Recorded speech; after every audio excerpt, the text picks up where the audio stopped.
What's going on, fam? GaniLawal here. I want to give a special post, man, to my hoop brethren. October is rough, man. It's cutting season. Ain't no way around it. And this time of the year, and I want to say this as somebody who, been playing 15 years. I've been on every end of the spectrum. I played in the NBA for 4 years, EuroLeague for countless years, China, Asia, Japan.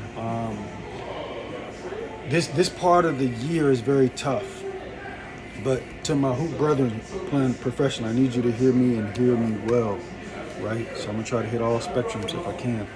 I want to start with the NBA. To you cats who rightfully deserve to be on the NBA roster, like you could say I deserve to be on the NBA roster and mean it and it be true, who got cut. Your value is still your value, right? If I take a $100 bill and I crumple it up, I put it on the table. If I got another $100 bill on this straight, the value is still the value. You're not any less of a player if you're not in the NBA. That's very hard to conceptualize because the emotions, the anger, I should have made the team. I was killing in preseason. I'm doing my thing. I'm way better than this cat. Who is it? I feel all that, and you're right.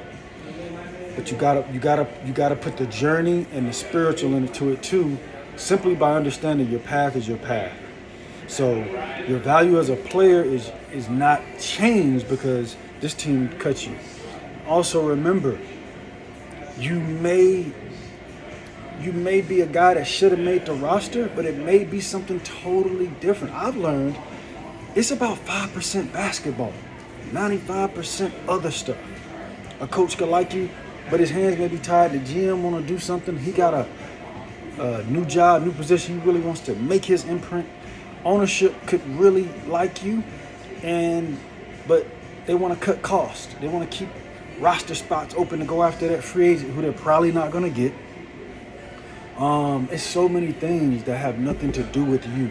So I need you to understand, you need to say this in the mirror, I'm still nice. It sounds simple, but throughout this journey, a lot of things will happen to make you second guess yourself. But always know, I'm still nice. I'm still that dude. I still get buckets. I'm still a killer on that court. Your confidence as a player is precious. You know what I'm saying? You have to keep that. And understand this. It's not a demotion to go overseas. Me personally, I had most of my successes overseas. Won championships, scoring titles, made millions of dollars. I had my face on a peanut butter. I was, at one point in Italy, I was on the side of buses. In Milan airport at one time, in Malpensa, there's two airports in Milan, Malpensa and Linate. Malpensa, my face is on one of the billboards when you come up around the escalator, up the escalators and around. I've done all these cool things overseas. And that may be some of you guys' journey. Or you may go overseas and come back. But what I'm saying is embrace your journey. Be where your feet are. If you're going overseas right now, go over there and kill it. Don't be looking at NBA games every other day, looking at the injury reports, calling your agent. Hey, man, they just had an injury. Man, I should be okay. If you overseas in Italy, if you overseas in Turkey, right, for example, be there. Because that's going to help you be in a better spot, whether it's making way more money in another overseas situation or going back to the league. To my cats who are in the NBA, if you are in the NBA and you feel like you should be getting more playing time, just be there. Don't be looking at your other peers and I want to get a trade, I want to do this. Be where your feet are. And I can't emphasize this enough. You are nice, bruh. You that dude. You him.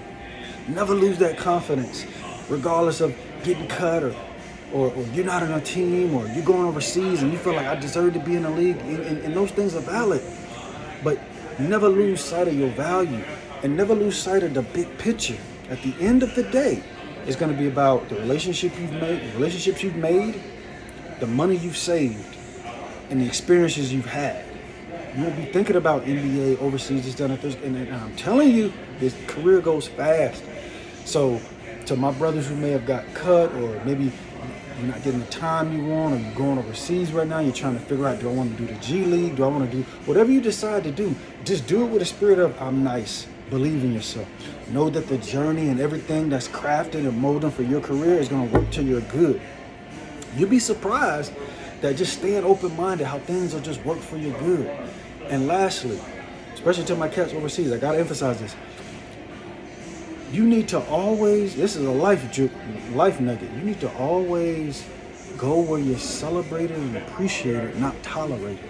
If that's NBA, great.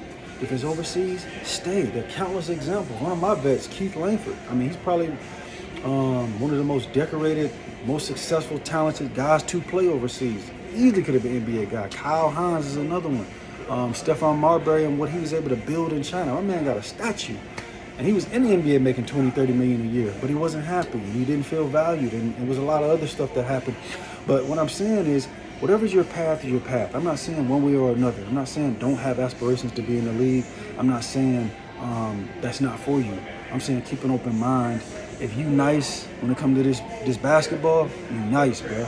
If you playing in Turkey and Spain and Italy, and these are some great leagues, by the way, them jokers can go to, or you back in the league.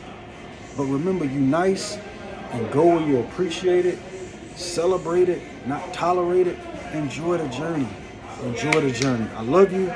Happy hoops. Go do your thing this season.